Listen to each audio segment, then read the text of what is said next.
Everyone, and welcome back to another week. This week we're going to be making chicken teriyaki with homemade teriyaki sauce. I never actually made this before, so this is going to be an entirely new dish that I just found on the internet. Of course, a link will be in the description for the entire recipe that I'm using, but for now, let's get started. I'm not going to be making any chicken teriyaki tonight. I'm going to be doing the first step. This is a pre-preparation step. This dish is going to require us to use chicken thighs. I mean, you can do this with pretty much most proteins like fish, if you want to make salmon teriyaki, but we're going to be using chicken thighs, and these are bone-in, skin-on chicken thighs. If you don't have this, and you just have boneless, skinless chicken thighs, or pretty much any chicken thighs you can get your hands on, it's going to work out. So, what I'm just going to do is I'm going to open up this package of chicken thighs. Just find where this opens up.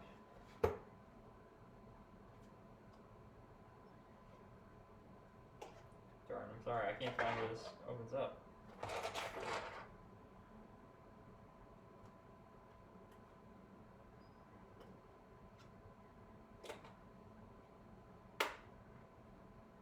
What is it? I just cut into it? I'll be using the big boy knife today. You're just cutting into it with the plastic. I don't want to cut myself.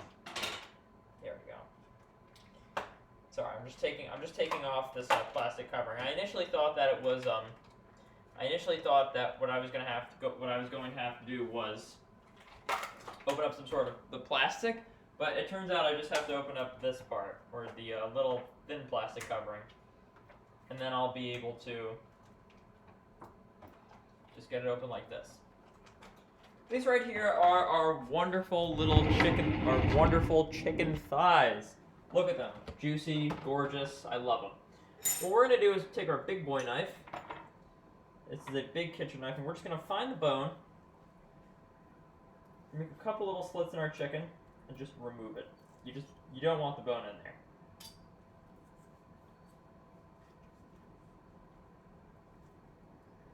We'll just cut it all out. No bone. Go away, bone.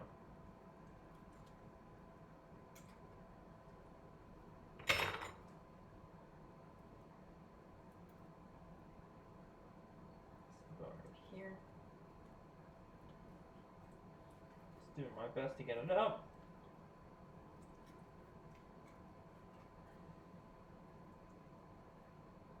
Did I cut myself? No. Okay. Good. Great. This is our first bone that's off.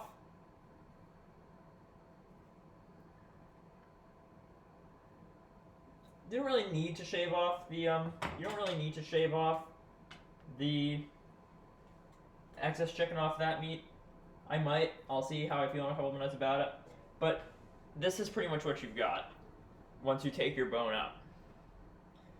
You can trim off any excess skin that's not immediately on any part of meat, but I'm just going to keep it on because we're going to be rendering fat, and I'm going to find it that's really useful to have that extra skin fat.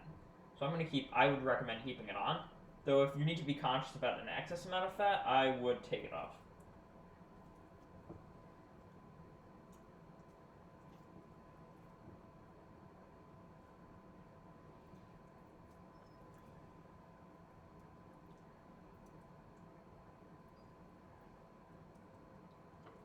Alright, where's this thing?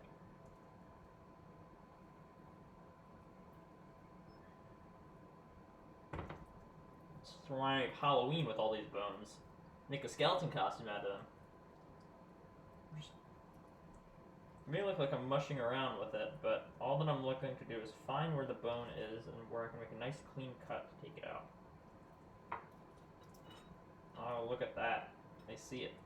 It's a teeny bone. Okay, we're almost there.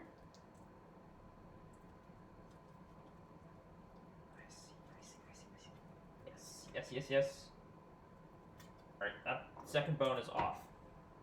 Takes a little while, but we can do it. See, something like this might be fat that you want to trim off. This big piece here, but I'm going to keep it on because it would be covering something else. And I'm going to render it out when I cook it. That's 2 bones right there. Alrighty, I'm On to our third part. Our third thigh. Alright. Here's our third bone.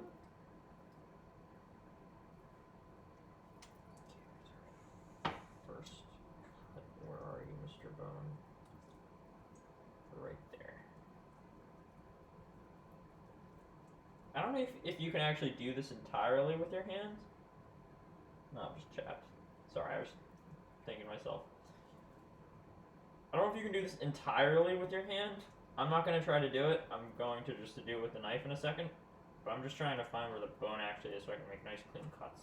Because I don't want to damage my beautiful chicken thigh.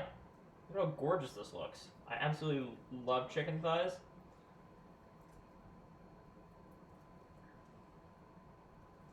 They have differences in the type of connective tissue that's used for them. Ah, see, I'm taking some of my skin off. It's not good. No good at all. We want lots of skin. So this is why we don't take this, why I don't personally recommend taking the skin off, a lot of the skin off. And that's because if you do wind up accidentally taking some skin and meat off while you're deboning the chicken thigh, you actually can make up for it with the skin that you leave on. That's pretty good. We didn't take off too much. And then we're going to take off our fourth bone. This one should be easier, I think. It's way more exposed.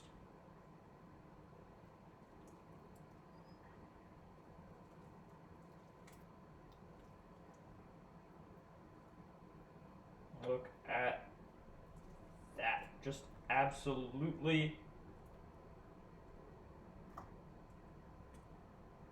Nope, didn't cut myself. That's good. Absolutely gorgeous.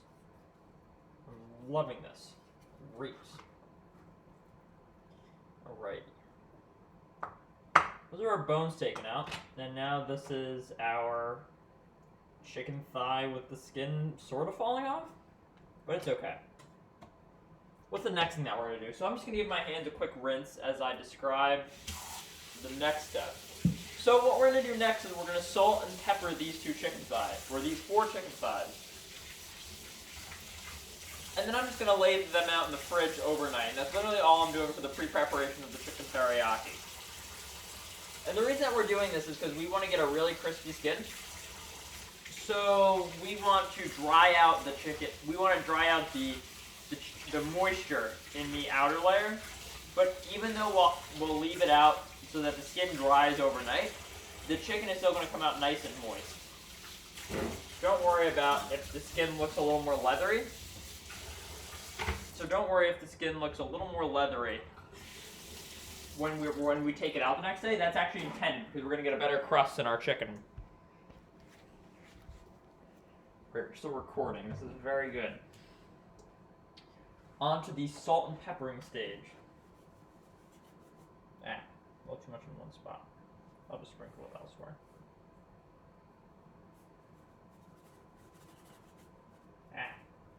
Sorry, this is a little hard to work with. But more salt through the osmotic process will actually help dry out our chicken more. Also remember not to season it as much with salts when I actually cook it, because the chicken will be pre-seasoned. That's good.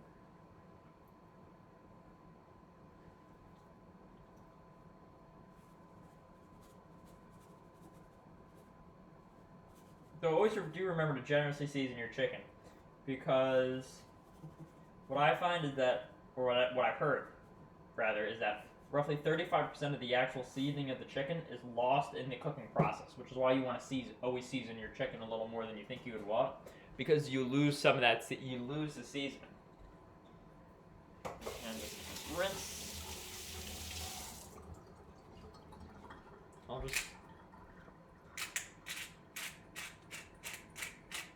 just give these a good peppering.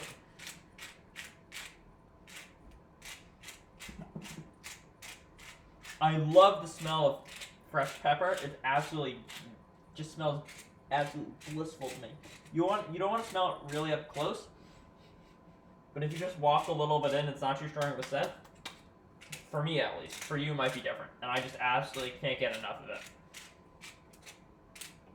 Alright, on to the next side.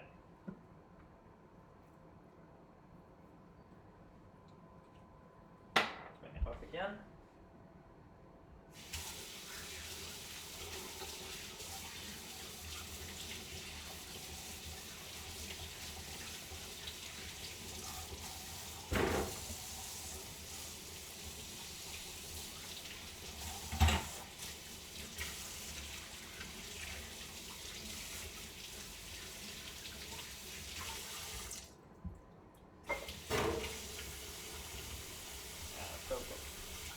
So there's a little flipper in there.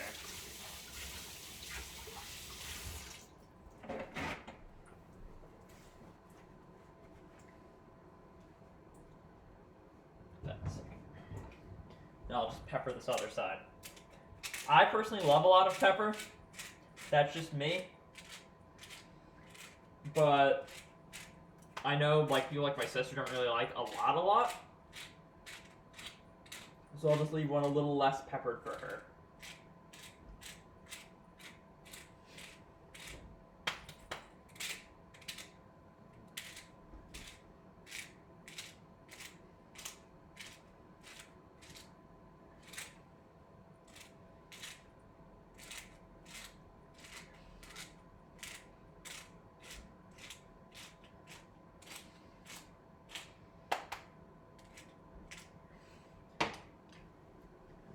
Now what I'll do is I'll just mop up the rest of the seasoning. Just throw it on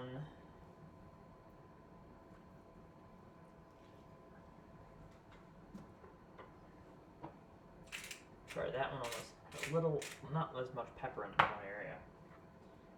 I had to make sure that was peppered. I'll leave my little less peppered chicken thigh, which at this point they're pretty much all equally peppered. Not really much we can do about that. So we tried. We'll just leave that there. And then this chicken skin will get more leathery overnight so we get a crispier crust. You just stick this in the fridge. That's all you have to do. I'm thinking about whether or not I want to debone these chicken or demeat or grab the excess meat off these chicken bones. I think there's not really harm in doing it, so I'll just grab whatever I can. I didn't cut myself. Always be careful with your knives. No harm in incorporating that back in with some, little chicken teriyaki bits. No harm in that at all. We have this wonderful thigh meat, so we just want to use all that. So I'm more than happy just to try to at least debone what I can off of this. Might not be able to get much. Whatever I can get will absolutely go on the rack overnight for the process.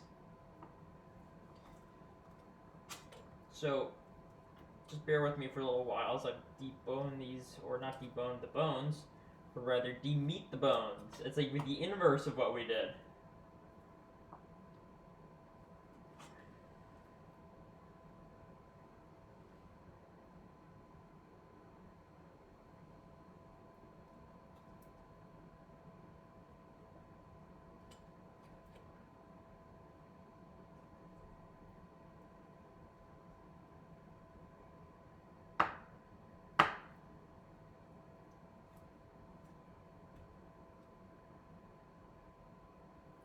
I don't really think there's too much more meat we can grab off of these.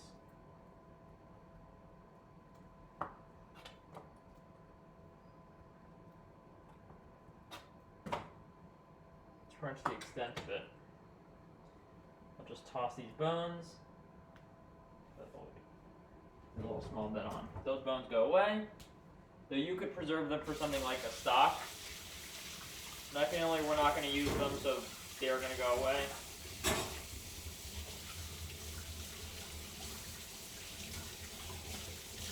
Now the actual biology of how this chicken is going to dry off actually is really interesting.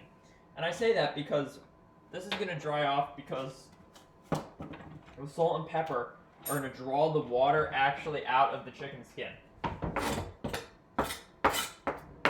And this is because of osmosis.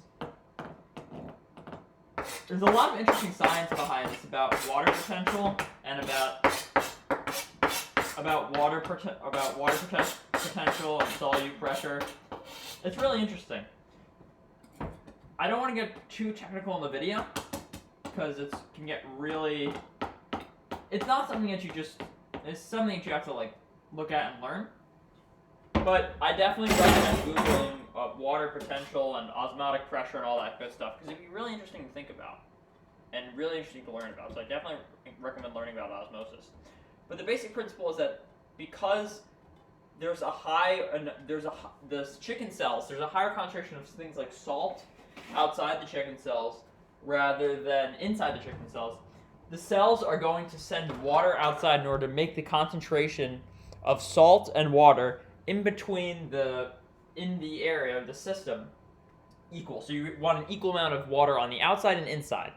And since water has to come out of the cell because there's more salt on the outside, the chicken skin is going to dry out and help us make crispier crust.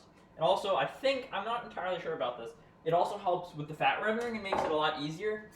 And makes it a lot easier for fat to render, which is just to liquefy. So I would totally recommend doing this. If you can't find the time to do this the night before because you just want to use this for a weeknight dinner or something like that, what I would recommend doing is just I would recommend just salting this 30 minutes before. I would recommend just salting this 30 minutes before.